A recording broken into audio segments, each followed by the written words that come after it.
Okay, good afternoon, everybody, and happy Hanukkah. My name is Alex Kaufman. I'm a proud Z3 committee member, and I also co-chair the Israel Practice Group at Morrison Forrester, a global law firm headquartered nearby in San Francisco. I'm delighted to be here today at the Z3 conference hosted by the Ashman family, JCC, and the Rio Group. As you just heard from our opening plenary, this is an exciting conference because we're here to engage in a new conversation around the future of Zionism and Israel-world Jewry relations. Now, before we get started, please remember to silence your phones. There will be a Q&A at the end for audience questions.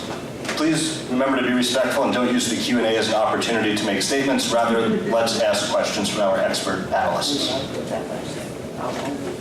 Now let's dive in. It's an absolute pleasure to welcome everybody to our panel discussion, Engineering Change, Tikkun Olam's Impact on Jewish Peoplehood. For the first time in its history, the Jewish people is secure and prosperous enough to focus its energies on improving the lives of millions of people around the world. As Tikkun Olam continues to become the basis for a growing number of Jews' Jewish identity and connection to peoplehood, it's time to ask, can Tikkun Olam connect Israel and Jewish communities around the world, becoming the new joint project of the Jewish people? Here to discuss, we have our specialists, Nir Braudo, Deputy Director of Binah, the Jewish Movement for Social Change. Nir is in charge of a chain of yeshivot around the world and now heads a secular yeshiva in Tel Aviv. Dr. Sabrina Braham is a volunteer with IsraAid and a physician at Menlo Clinic in Menlo Park, California, where she also serves as an adjunct clinical instructor at Stanford University School of Medicine. Leah Garber is the director of JCC Israel and vice president of the JCC Association of North America. Ruth Messinger served as president of the American Jewish World Service from 1998 until July of 2016, and is currently a social justice consultant. And our moderator is Avi Jorisch, a seasoned entrepreneur and Middle East expert. He's a senior fellow at the American Foreign Policy Council and a founder of IMS, a merchant processing company that serves clients nationwide. His recent book is Stories of Israeli Innovation and Inspiration. I invite all of you to go onto the Z3 app by downloading Connects Me, of course, after you are able to turn your phones back on, and read the full biographies of our distinguished guests. So with that, Avi, the floor is yours. Thank you.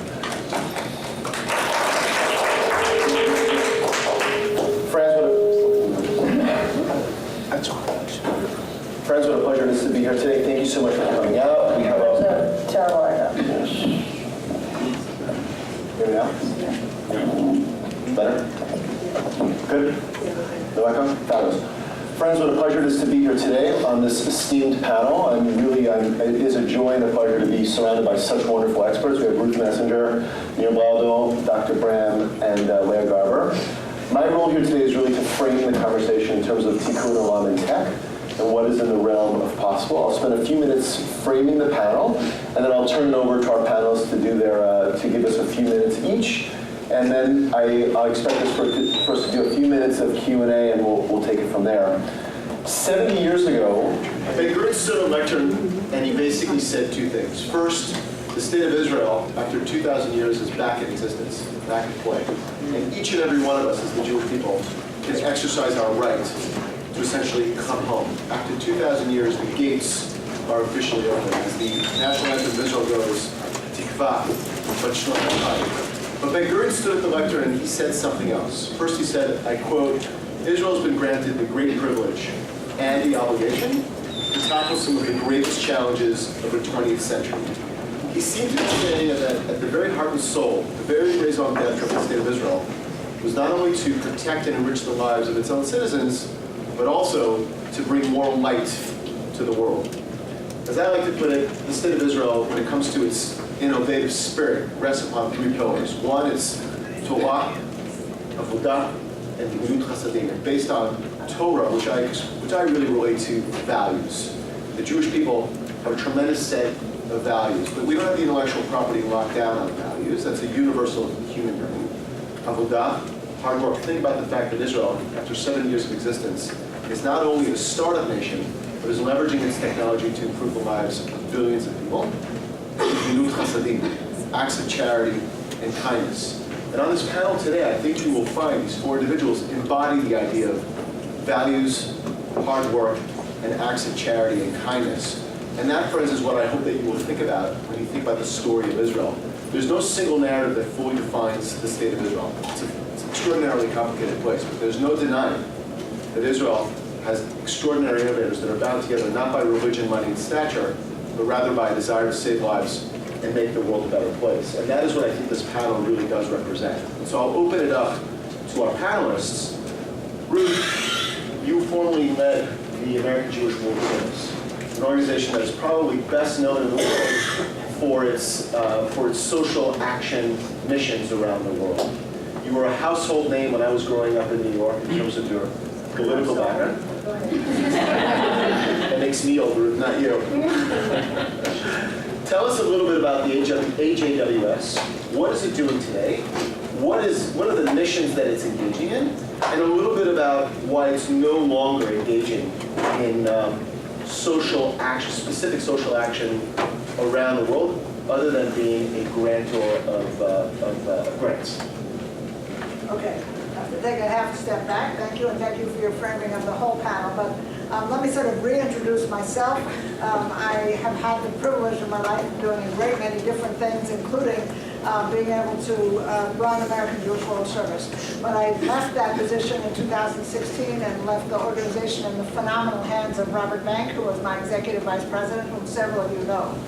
So while I still do some global ambassador work for American Jewish World Service, particularly educating rabbis as to our global work, I'm a social justice consultant with a variety of other organizations. And I say all of that not to give you all of my titles, but to make it clear that I can answer your question about what American Jewish World Service has done and is doing, but I'm not a spokesperson for the organization anymore. Okay, that's the first thing. Second of all, I love what you said, both here and in your email to me, about what we're best known for.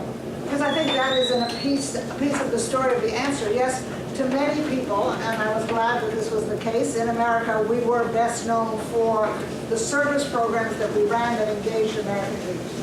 But actually what we wish to be best known for, but I think we're really best known for around the world, is being an organization that is motivated by Jewish values, but works with marginalized populations of the world in 19 countries, helping them to realize their own vision of human rights and helping them to end poverty. That's an expression of our mission, but it is also an expression of how we work. And it is, for me, very important. We see our work as being according to Jewish values. I liked what you said. It's not true that your value or my value is exclusive to you or exclusive to me, nor are our values exclusive to Jewish people. But they are Jewish values, and we're here talking as Jews. When we work around the world, we believe, I would use the adjective fiercely, that people ought to pursue their own visions of justice. And so we work with grassroots leaders. Obviously, we can choose who we work with. But if somebody says the most important thing to us is figuring out a way for girls to be able to stay in school, or to defend LGBT rights in countries where people are put to death, or to allow smallholder farmers to hold on to their land, that's their agenda. And I would say that we do an extraordinary amount of social action around the world by helping people pursue their own visions of justice. And the other pieces of our work are with you, with the American Jewish community in all its complexity, trying to educate people to the importance of that work. For me, trying to convince people, some of you don't need convincing, but some of them do, it's essentially Jewish work. Trying then to educate the American Jewish community, and a piece of the work that I still do proudly for AWS, trying to speak to rabbis about that work. And then trying to influence United States policymakers in that place called Washington. To think about the peoples of the world, the millions of people in the world who are suffering from various kinds of fierce oppressions, that we as the United States, these Jewish people who are part of the United States, can convince them to do much more on behalf of people in need around the world if they respect people's right to make their own decisions, to form social movements, to work together against various forms of oppression. So we work vigorously now in Washington with rabbis and with leaders of the Jewish community and in the rest of the world. We're working in 19 countries and supporting some 460 grassroots groups, some of which are small, fantastic, and some of you have probably seen them some of which are growing, are winning court cases, are joining social movements, and are trying to speak up for the people in the world who most need to advance it. Thank you, Ruth. Leah, you serve effectively as the voice of the JCCs in Israel. As you so eloquently put it to me a few days ago, you bring JCCs to Israel and Israel to the JCCs.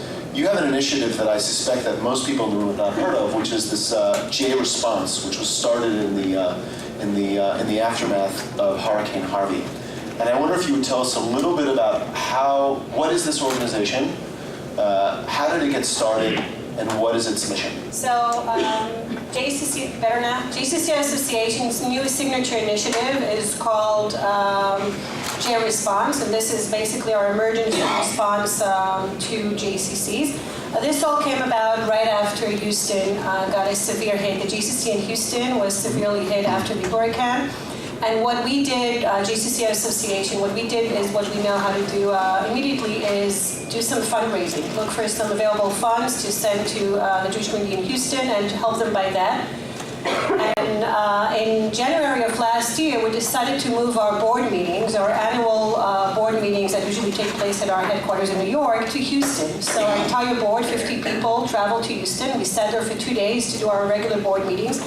And then we asked our full board to stay for another day to volunteer in the community.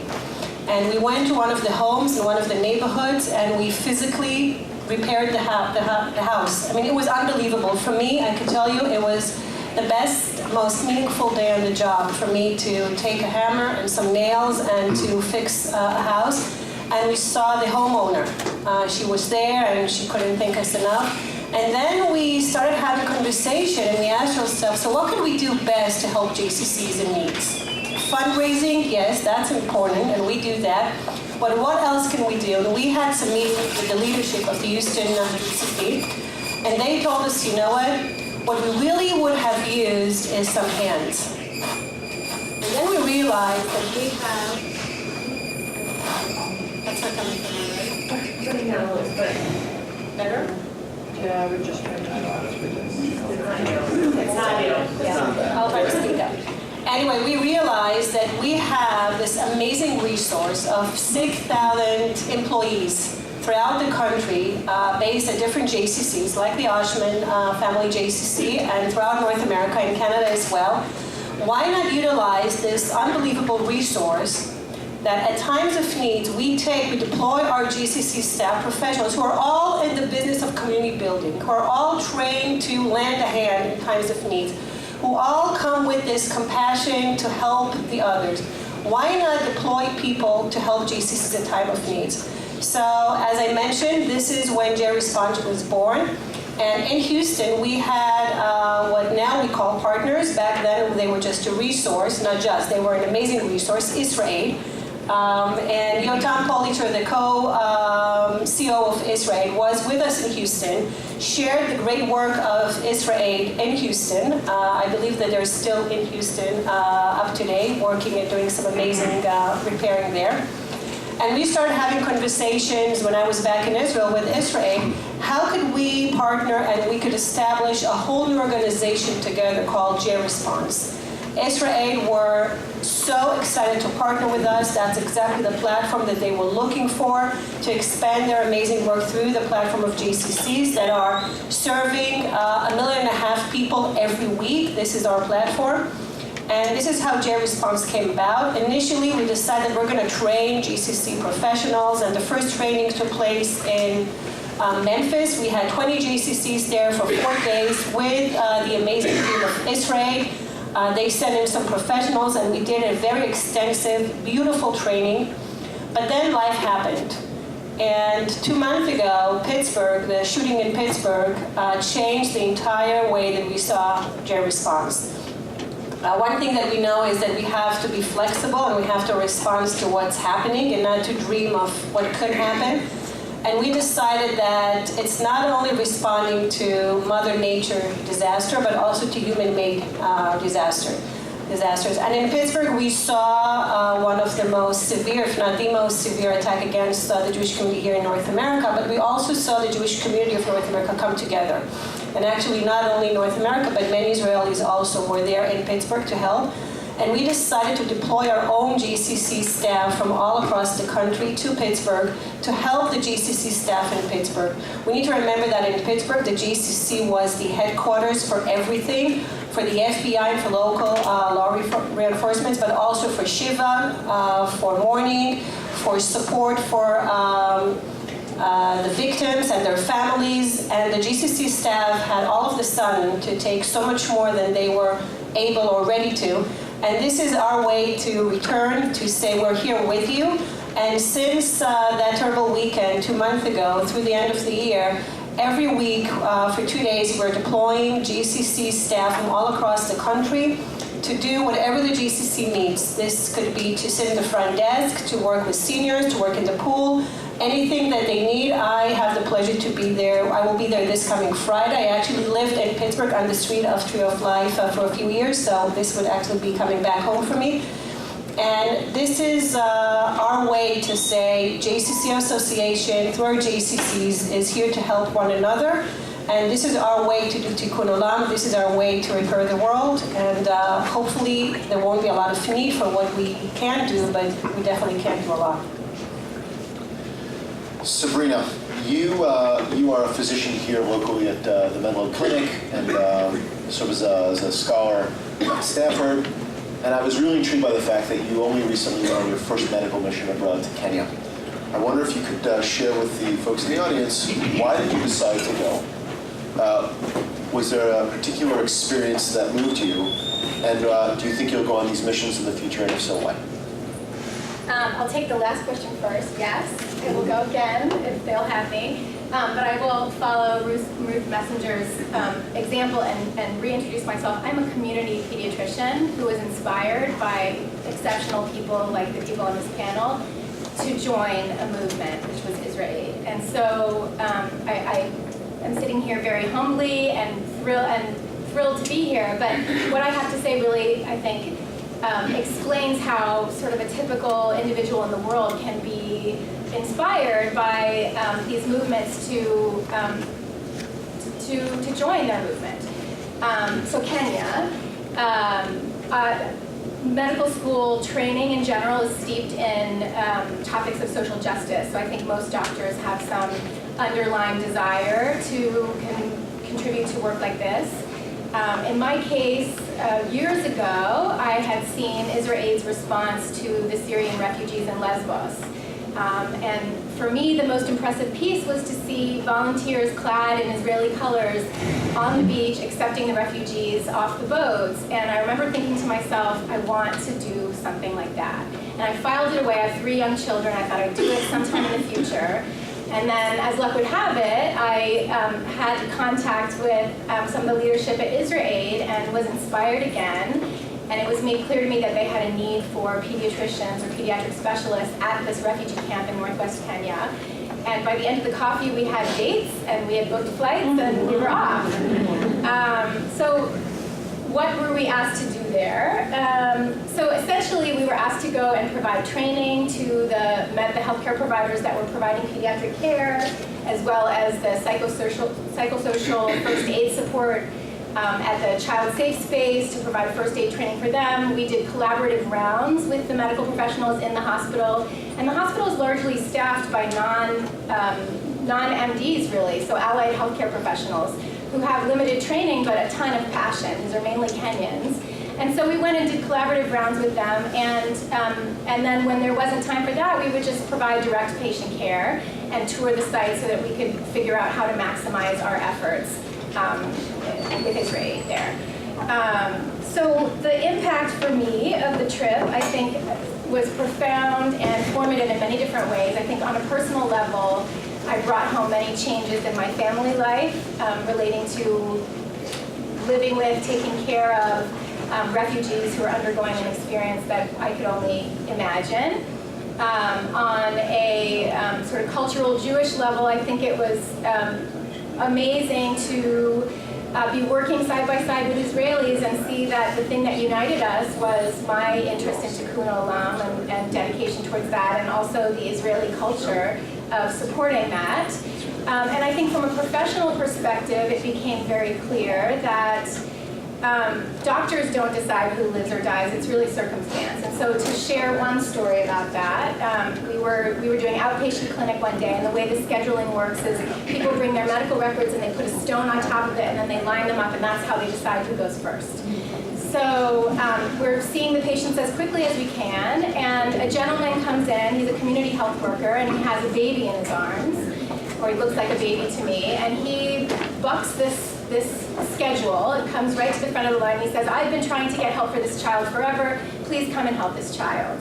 So I sat down with him and I looked at this child's growth curves, and this was a 2-year-old child who looked like a 6-month-old child.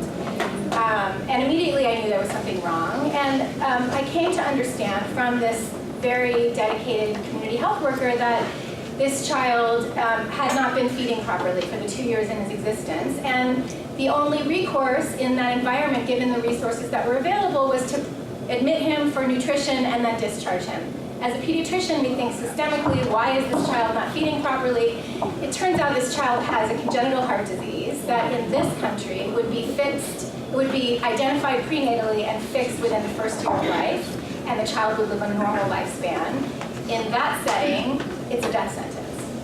And what I came to realize is that in the ICU setting in this refugee camp, the majority of the patients on that ward are those children. These children with conditions that in any other part of the world would be fixed. Those children would survive. And so I went to the Ezra Aid staff and I said, we need to get these children to America, get them some surgeons. And here's where I was so completely humbled. The country director with Ezra Aid, who was so fabulous, or more, was very earnest in his desire to help us think sustainably. And instead, we came up with some very, I think, effective action items that came out of it, such as developing a professional network of specialists that can go to missions in these places. And then, even though that is something that requires a lot of time and money, that professional network then could be used to provide virtual consults to these medical professionals in the hospital. They have a difficult case, they can call, get help managing them. And then finally, connecting them with other NGOs that could solve this problem. So for instance, in Israel, there is a nonprofit called Save a Child's Heart that does exactly this, rescues these children from wherever their environment is and houses them and their families and provides all the months of surgery and care to save their lives. So that for me, I think, was the most profound experience. I think I'll leave it there. I can't help but jump in and think about the fact that in Judaism for the last 3,000 years, we've been really repeating cure the sick, help the needy, and then help the needy, cure the sick, and feed the hungry. And that particular story, when it comes to the heart, really does manifest itself in this great idea of how do we cure the sick. And as you listen to these panelists, these are the things that the Jewish people have been repeating day in and day out for the last at least 1,500 years. The Mishnah, no less than 10 times, calls upon us to repair the world. The prophet Isaiah doesn't call upon us necessarily for us to be a light to the nations, but bring more light to the nations. And if you look at the work that Ruth, Sabrina, and Leah and Nir are doing, this is all about bringing more light to the world. And how appropriate it is to have this conversation specifically on Hanukkah, with the whole really this holiday is to bring more light to the world. Nir, you're the founder of Bina's social action program, and I was struck by the fact that you have a slightly different model. You aren't just going to far-flung places around the world and engaging in Tikkun Olam social action, but rather you've taken the model of the neighborhood. And I hope you'll share with us, first of all, what is this neighborhood program? What is your vision of Tikkun Olam, and where would you like to take your programs? Okay, so hello everyone, thank you for inviting me. And thank you for including this issue of Tikkun Olam as part of the Zionist conversation. It's not very obvious. Remember when we first started the international program in P9 in Israel, so we called it Tikkun Olam. And the Israelis in the program asked us, how do you say Tikkun Olam in Hebrew?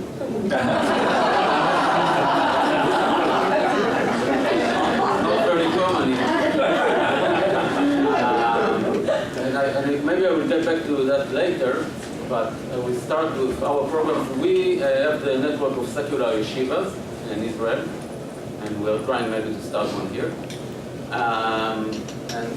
Part of, I know that when you say secular, it's not a good translation for the word chiloni in Hebrew. Because the secular Jew, Yehudi Chiloni in Hebrew, is something that's very common. There are many, the biggest group in Israel of Jews are Yehudi Chiloni, or secular Jews. But what we didn't have till we started, and other partners of us, to think ourselves as Jews in a positive way. And I mean positive way, it says not who are we not. We are not Orthodox, we are not eating kosher, we are not keeping Shabbat according to Halacha, but who we are as the biggest Jewish group in Israel. Who are we? And we started the first secular yeshiva. When we started the first secular yeshiva in Tel Aviv, we started it in South Tel Aviv, near the Central Bus Station. And I don't know how many of you have ever been there. I guess some of you. And when you walk on the streets of the Neve Sha'anan neighborhood near the Central Bus Station, you meet refugees from all over the world. You meet very poor people. You meet drug addicts, homeless people. This is the neighborhood we started the first secular yeshiva. And think about the students going to study Talmud, going to study Torah, but when you have to walk into the Beit Midrash, when you have to walk into the yeshiva, he has to move the homeless aside. You have to be careful not to injure himself on something on the floor, because everything is broken and there are drugs on the floor, and condoms from the knife, or the women industry going on there, women traffic industry going on in this neighborhood. And then you get into the Beit Midrash and you start study those beautiful values we just said, about giving to the other, open your heart, taking care of the orphan and the widow. But you look outside and say, what's going on here? This is the Jewish state. It doesn't work. The Midrash, the Talmud, and the reality doesn't work. And as I said, you say in Hebrew Chiloni, for secular, we often call ourselves Yehudim Chaloni, not Chiloni. For the Hebrew speakers, for the non-Hebrew speakers, it means we are window Jews. You know, to translate it exactly. Chalon is a window, and Chilun is secularism. Being a window Jew, it means your Beit Midrash, your yeshiva, is not closed, it's open. There is a window. You look on the Jewish text, you start off looking at yourself, you start to look at it as a mirror. It's something it's showing you something in yourself. Like no one said that there are 70 panim laTorah, 70 different aspects of faces to the Torah. This is because different people look at it. It's do something for you as a mirror. Reflects something in you. But much important than that for us, it's a window. You look for this text, but you look outside. And you say, okay, I have something to do with it. I see you there outside. I want to do something for you. I want to do something together. And then we started to understand what is our positive answer to what kind of Jew are we. One of the answers, it's not the only one, but one of the answers, we are social activists. We want to repair the world. We want to do something. This is part of our Judaism. And it's not that Israelis are not doing volunteer work. Israel is doing Shitchin, they are going to volunteer in different projects around the world, they are doing things. But they don't, the secular Israel doesn't see it as part of their Jews, those rabbis in the synagogue, those are doing something else. So it's here, the activism. And we want to take this, the things that here in America is part of your daily life, to take those values of social justice from the Jewish book and say, this is our Judaism.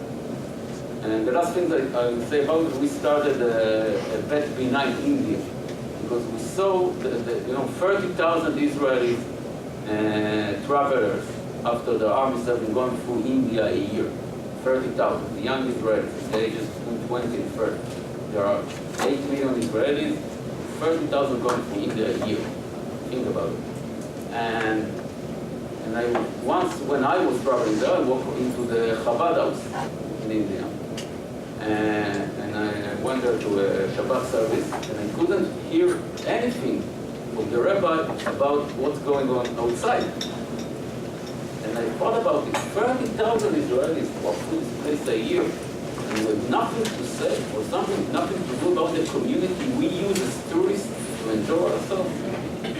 So we started this Bet Binah in the Ramsar, I know of India, when Israelis are coming, do their Shabbat service, do their holidays, study, and they going out with the local community, with local leaders in the local community, and together doing the work for the community. And this is an opportunity for us to say to those Israelis, this is your Judaism. Being a good Jew doesn't mean you need to put a feeling or a kippah like many Israelis think. No. Going to volunteer in this village in India, this is part of your Judaism. And I think that one of the differences between the project to our project that in Israel, many of the low-income areas, low-income neighborhoods are also Jewish neighborhoods. So the Jews are also the recipients and the activists and the receivers. And that gave us a great opportunity to open those projects in those neighborhoods. And now the activists in the neighborhoods, they are studying Torah because they are Jews, they want to study. And they go as activists themselves to do things on their own community. And this is a local-based community of Limud HaMevi and Maaseh study, bringing into action. Thank you, Nir. So now I'll open it up to just a few questions of myself as the prerogative as the chair, and then we'll open it up to Q&A. So to each of you, can Tikkun Olam really serve as a bridge between the community here in the United States and Israel? And frankly, for world Jewry, and how does that, what does that look like? Can Tikkun Olam serve as the platform that unites us here in this country, Jews around the world, and the state of Israel? Who wants to take that first?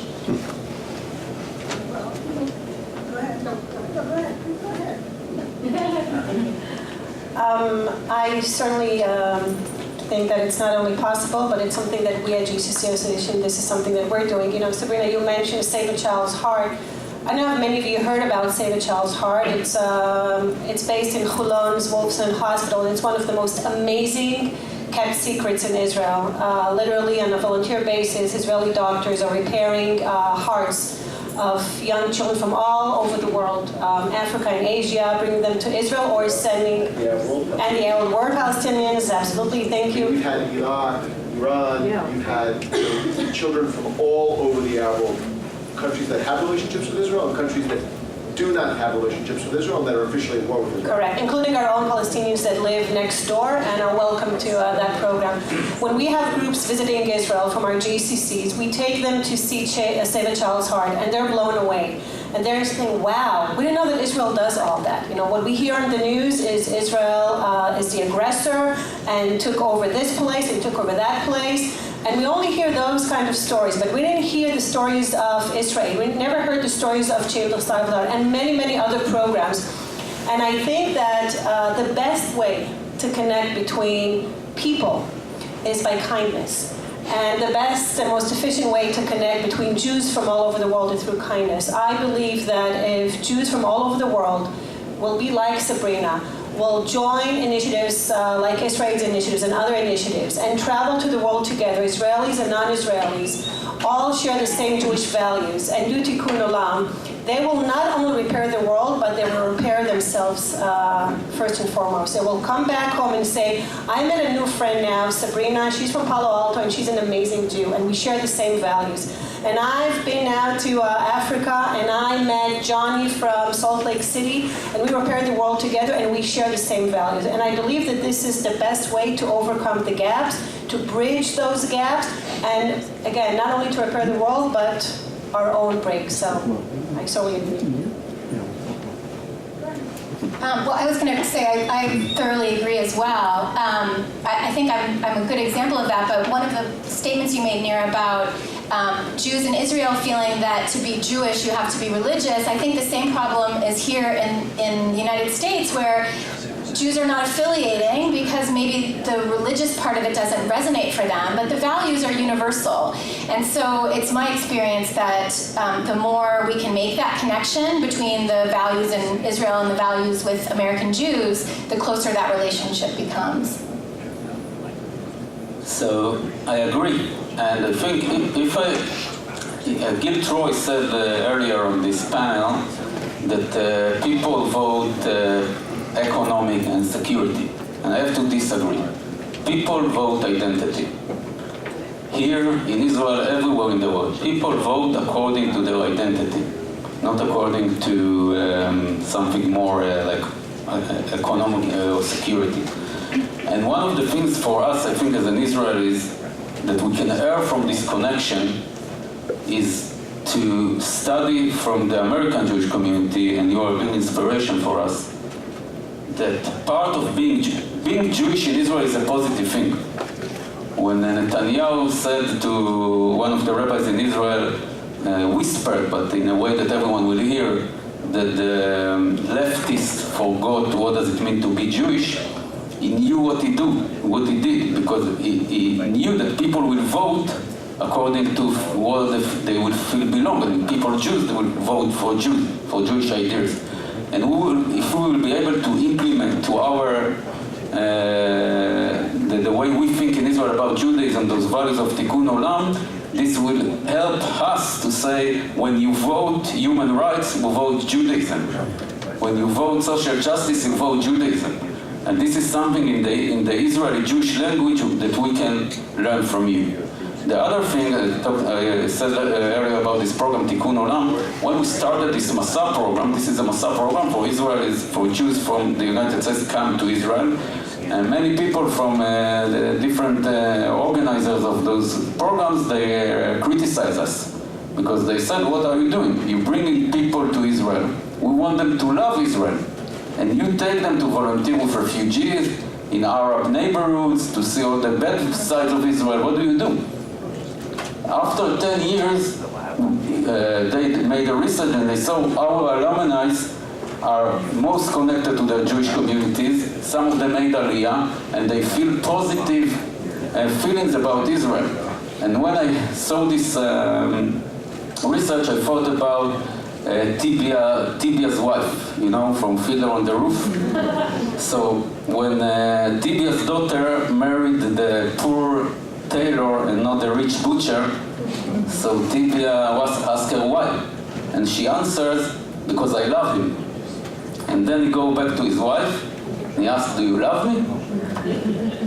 And then she answers, what kind of question are you? This is it. I'm living with you for 30 years.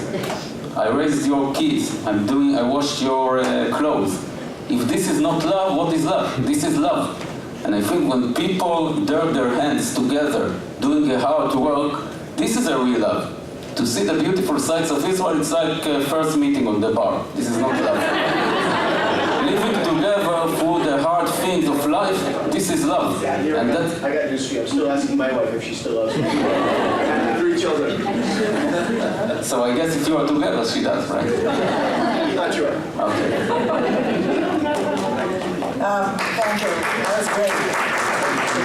So first of all, I want to just do a special shout out for the work of Bina. I think it's extraordinary, and I love the way Nir tells the story, but I'm going to come back in a minute to the piece of work they're doing around the bus station, so I just want to say that first. Second of all, I'm glad actually I went last, because I agree with the things that were said, and I want people to hold some contradictory ideas in their hands. So yes, Tikkun Olam, doing this work, some of us think it's better than praying, anyway it's different than praying, anyway it certainly informs who we are, and it can make us feel very connected to Judaism in a good way. At the same time, we have to be really clear the way the question is worded, and a couple of the other questions here. Tikkun Olam is not for us to build peoplehood. Healing the world means healing the world. And so whatever service programs we set up, whatever projects we do, whether we do them and advertise the fact that they're happening all over Israel, Save a Child's Heart, there's some other projects, there's a fantastic guy in Ethiopia who treats children. I mean, there's lots of really great projects. It's good to know all of those. It's good for all of us to be talking about this as Jewish work. It's good for the work that your community here does, or the community center does, or your congregation does, with Jews and with non-Jews. Let me take a side note and point out that every federation in the United States provides vast services to non-Jews in their cities, and we should be prouder of that and sing it from the rooftops, and we don't. So all of that is really good work.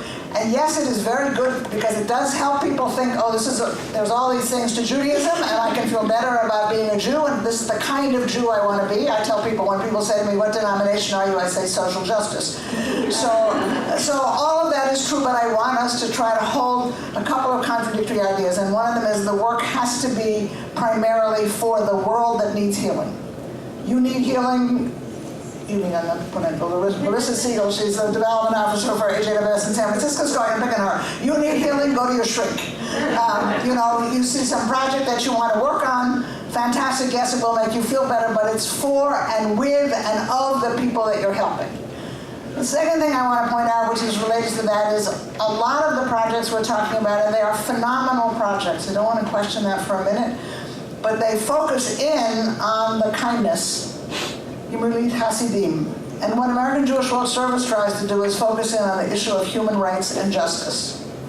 And as an example, since this is the one thing I knew coming to this conference that I can talk about equally on both sides without being questioned, the country that I live in and of which I'm a citizen and on which I'm standing now, and Nir's country, both, even if they weren't Jewish, should be embarrassed about their handling of refugees, and that we are Jewish. Okay? And what Israel is not doing with 33,000 Eritrean and Sudanese refugees on the big issue and the big picture, and it doesn't mean that they're not getting better fed, and it doesn't mean that there's not somebody looking for housing, but these are, in Israel right now, that is a policy issue. And how do I get to speak about that, about Israel? Because I live in a country that is taking children away from its parents at the borders. And the only question I have in my mind is why is not every Jew in America in Texas or California right now, including me? We should be doing nothing else. We should be bearing witness. This is not, I heard speak, just my last point, Sally Yates, who is the woman, the Assistant Attorney General of the United States, who decided over one weekend not to enforce the travel ban. And she said that the biggest factor in her making that decision that Sunday, she was in Washington, there was a demonstration against the travel ban 2 blocks away. She could only hear the noise. She wasn't sure what the demonstration was about. She asked her security guard, who she said, in speaking to us, is like an uptight, right-wing, whatever. And she said to him, like, what's that demonstration? And he said, it's against the travel ban. That's good, because this is not who we are. And so I want to say about both of our countries, everyone in this room knows your own immigrant history, coming to Israel, coming to the United States. There are only probably very few 7th-generation Palestinians here. There are no Native Americans here that I know. So we all are immigrants. We all got to where we are in some way or other, and the fact that we are allowing immigrants and refugees to be abused, and that we are not engaging our Jewish community not only in providing services to those people, but in addressing those policy issues in our countries is a shame.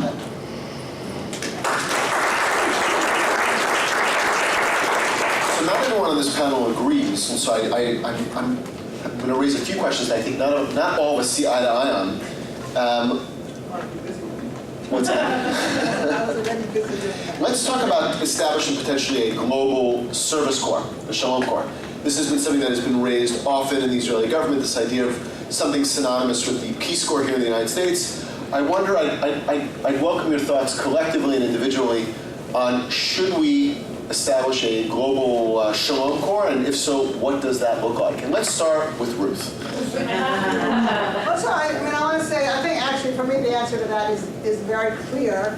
So again, could there be a broader entity, in theory, there be a broader entity that says to Israeli Jews, American Jews, other diaspora Jews, this is something we can come and do together? You know, of course there should be. As he said, Massah brings American Jews to Israel. We do things to bring our peoples together, but you're talking, and the request for that Shalom Corps is a super large entity. And I'm going to add the word to that, bureaucratic and governmental. And I want to make the point that when I hear this talked about, and it's been people have been bringing versions of this to me since the day I started at AJWS 20 years ago, and they seem to not be able in their minds to think about how do you combine a good or several good not-for-profit civil society efforts, Bina, Masa, American Mutual Service, with a government. Israel is a government. The United States is a government. The Peace Corps is something to be very proud of in the history of the United States. It was never nearly as big as anyone thinks. That's a good thing in marketing. I can't remember the number right now, but I was astounded when I heard how few. But that's not the point. It worked at the behest of the American government. It doesn't mean it didn't do good work, but it does mean it was an agent of our geopolitical efforts. And if those of you who've been in the, anyone here was in the Peace Corps, people were pulled out of countries from time to time because the U.S. decided it didn't like those countries anymore. And with all due respect, the U.S. would do the same thing now, and so would Israel. So I think we have to just be careful when we think about, like, again, who is this for? Is it for the people who are receiving the help of the Shalom Corps? Is it for the government that set it up to do good relations and good marketing in the world? Okay, Israel does some very good things in the world. Israel brought hydropower and hydroponic techniques around the world. The U.S. has, I mean, you've written a lot about this, other things besides that, technology.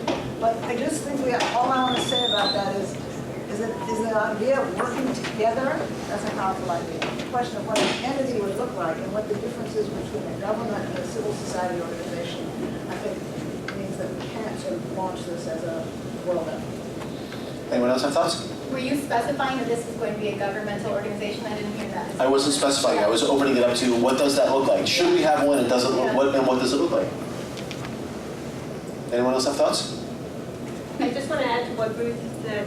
I agree with you that being part of the government has its downsides, but I think it's a statement. And I think that if we initiate something like that, it's bigger than what it is. It's a statement that the Israeli government, together with many different Jewish organizations worldwide, are believing in these Jewish values and are willing to invest in that. So yes, I would rather it be grassroots, and there are many grassroots programs that are already happening, but I am looking for this statement out of the Israeli government. You know, interestingly, the Prime Minister recently was asked at the next natural disaster, would he consider sending a few reporters, a few photographers in order to take pictures? And whether you love the Prime Minister or hate the Prime Minister of Israel, he gave, I think, a quintessentially Jewish answer, and he said as follows. He looked at the reporter and he said, "What, are you kidding me? If I have to choose between sending in a few reporters and photographers and sending in a few more doctors, I'm going to choose the doctors any day of the week. We're about saving lives. We're not about taking snaps." And so as we think about this idea of a global service corps, I totally agree that, me personally, I think it should be connected to the Israeli government as a statement of, these are the values that we stand for: saving lives, curing the sick, helping the needy. I would say I agree with that. I think from I think the value of that is probably present on many levels. I think on one level, the connection between American and Israelis, or the Jewish diaspora in general, I think this is a way that everyone can connect. And to Ruth's point, we all need to be doing as much as we can, I think, in as Jews in social justice. But what makes the world go around is that everybody has their role to play in life. And so what if all of us have 10% of our money, 10% of our time, whatever the number is, but if all of us can contribute in some way to this core so that there is Jewish unity and that there's this connection. And I think furthermore, the idea of collaboration. So I was reading an article recently, I've forgotten which city it was, but several of the Jewish organizations in that city merged in order to be able to leverage their resources and their knowledge and collaborate. And I think from that perspective, even if it's not a governmental organization, but it is some organization where all of these NGOs collaborate together to be able to leverage their own resources, it creates a better outcome for everyone. I don't know why my associations today are going to Yiddish authors. So I mentioned Shalom Aleichem earlier, so now I will say something about Bashevi Singer. So there is a famous book, Shadows on the Hudson, I guess many of you read.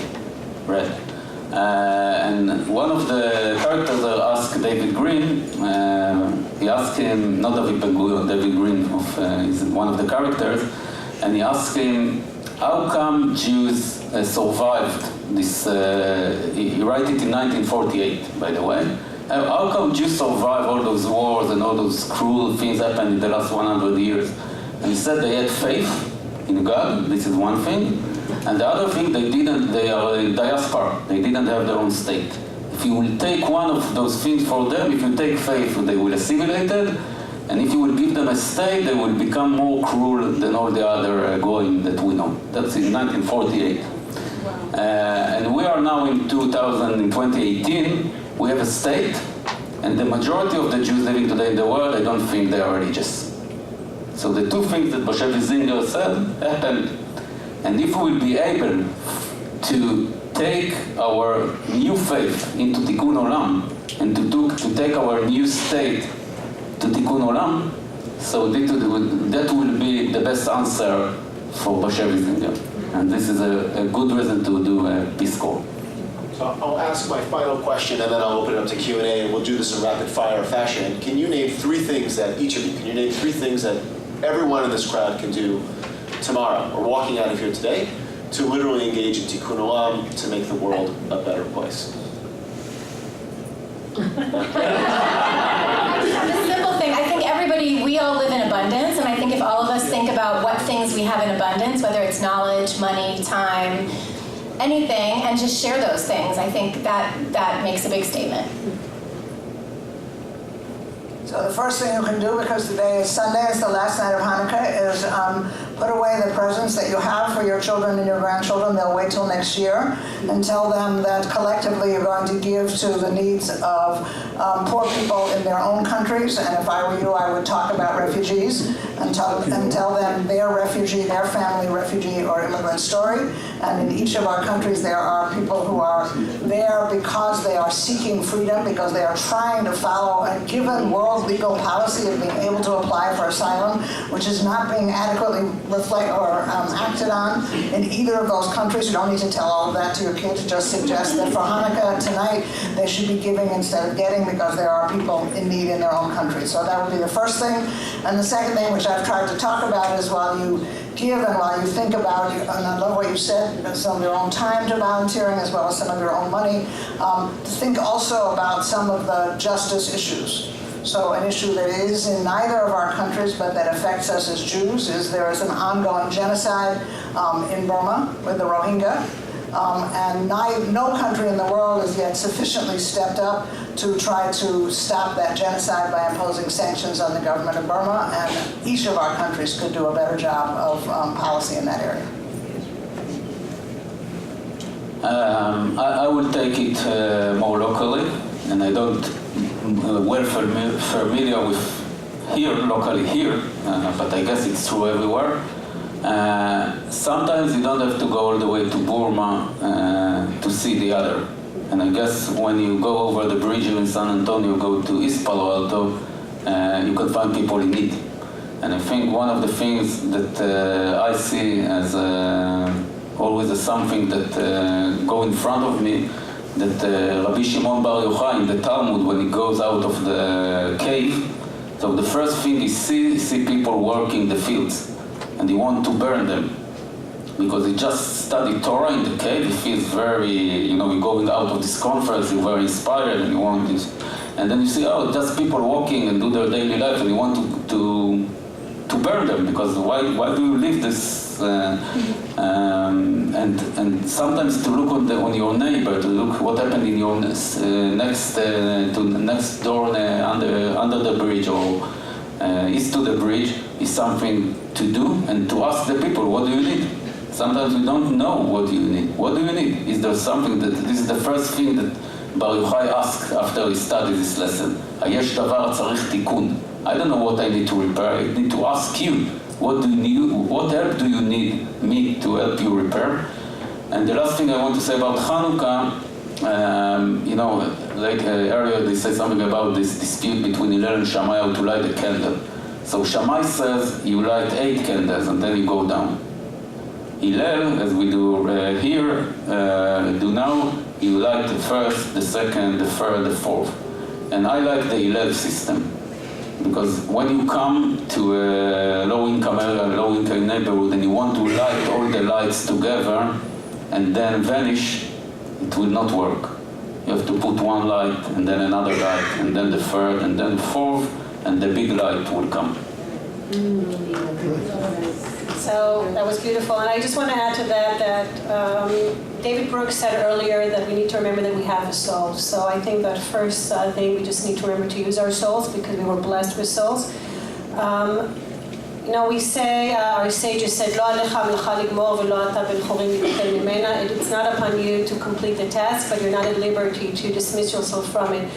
And this takes me back a few years ago when I was reading about the terrible massacres in Syria next door to us. As you mentioned, we need to look next door. I said, I have to do something. And I think it was when my first granddaughter was born, and I just felt that, I'm so blessed and I'm so fortunate, and I want to do something to help others.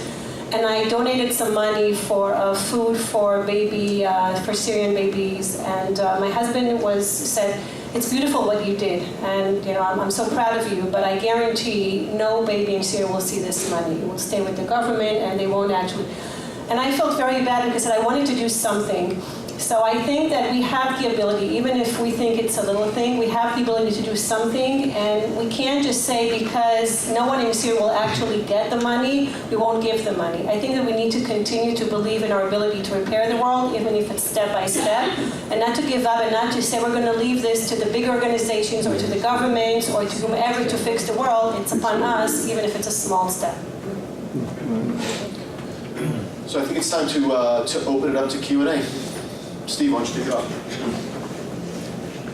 Well, thanks all for your comments. I've heard many themes of why it's important to have this Tikkun Olam effort.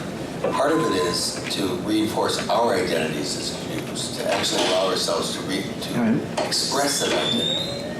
Another is, of course, is to actually have an impact on the people. But a third one that I haven't heard spoken to, and I want to ask you about, is to give Jews like me a Jewish portal through which to contribute to world issues. To me, it's so painful when I see Jews only helping Jews. It's great, but it's not enough. And it's also painful that I have to go and contribute to the larger world by going to secular institutions. We need more Jewish portals so I can express my Jewishness, I can build the Jewish brand, and I can feel good about having an impact out there, but expressing myself through that Jewish channel.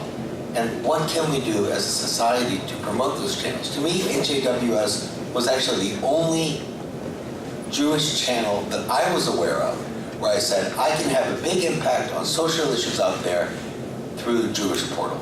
I think we need more. What do you think? All these organizations All the organizations that we mentioned. We mentioned Israel, they're working. Israel is, but I don't think that's available. Is that available to me? Absolutely, yeah. We're right here. Actually waiting for these kind of questions. But you mentioned Innovation Africa. I mean, there are many different organizations that are repairing the world, not the Jewish communities. So then they need to be, so they weren't on my radar screen. They may not be on a lot of other people, so it's a matter of promoting those and making more access, more awareness. I think, Ruth, you're down in your head. What do you see there? I think a lot of it is information and awareness, and I think that's really, if you go back to Nir's original discussion of how they're educating inside Israel of the ways in which it means to be a Jew. I think in all of our communities, all of our JCCs, all of our synagogues should be talking about the work that Jews do in the world, the work that Jews do for Jews, and the work that Jews do for non-Jews. And it's something to be incredibly proud of, and it keeps up with the issues. I keep saying, so I'll say again, it can be done both in a direct service way, in a way that allows communities to lead and build for themselves, and it can be done through advocacy in the United States, okay? So that it's an American action to take, or an Israeli action to take to influence the policies of our government.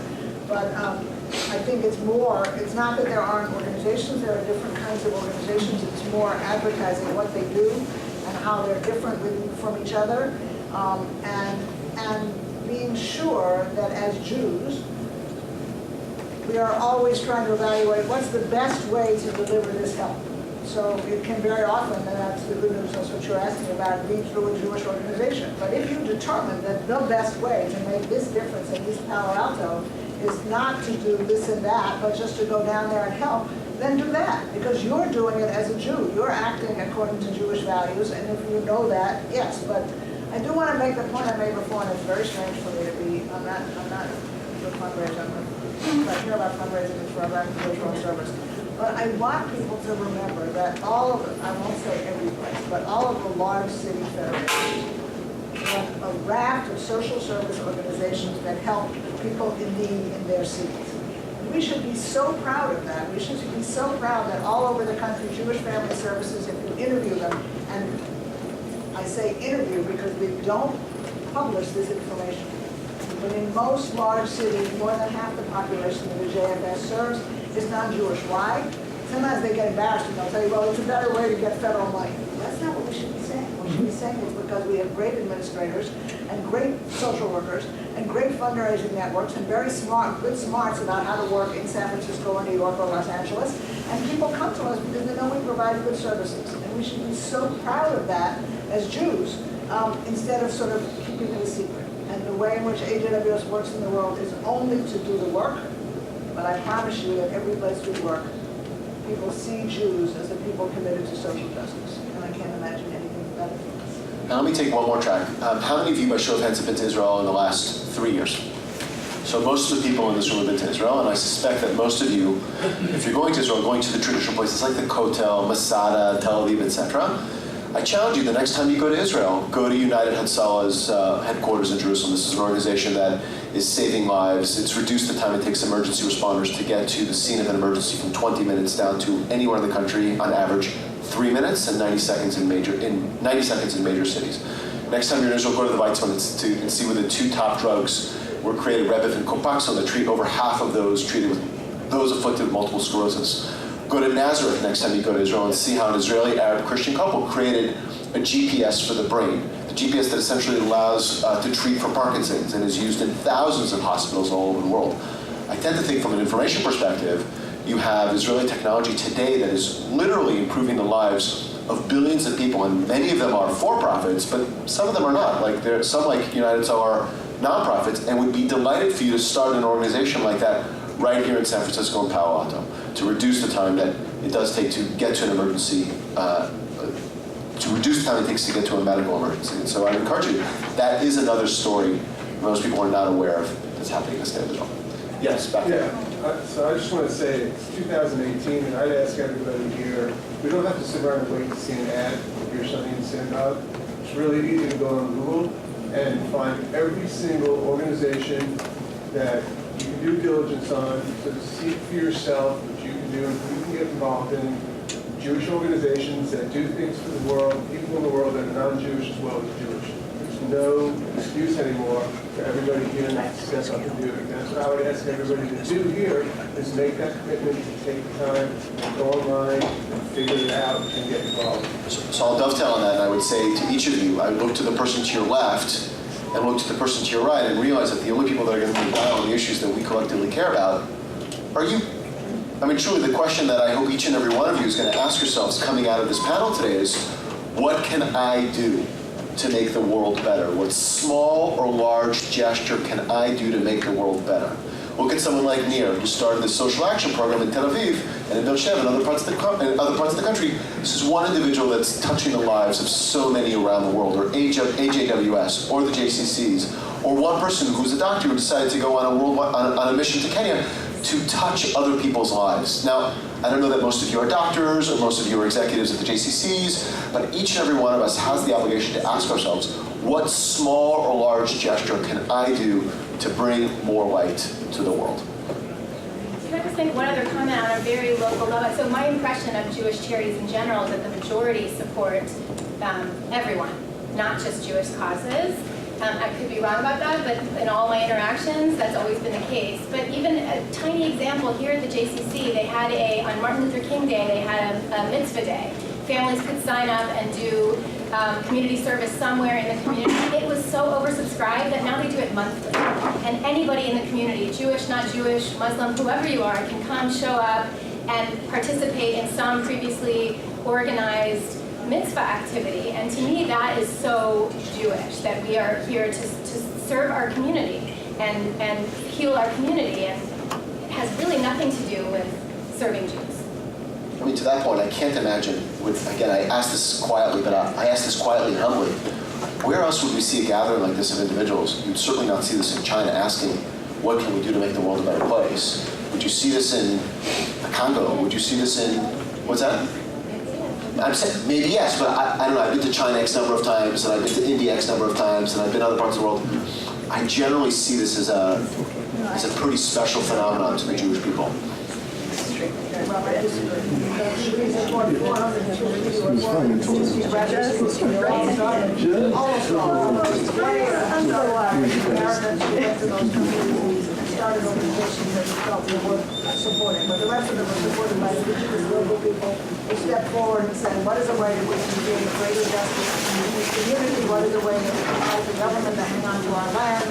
What do we do about being LGBTQI in a country that puts people to death? And those organizations are being run by those people. And tomorrow is Human Rights Day. Yesterday was Human Rights Shabbat. But today is Human Rights Defenders Day. And we know of 300 people a year who get murdered for leading fights for human rights in their own countries. Thank you all. Enjoy the rest of your day.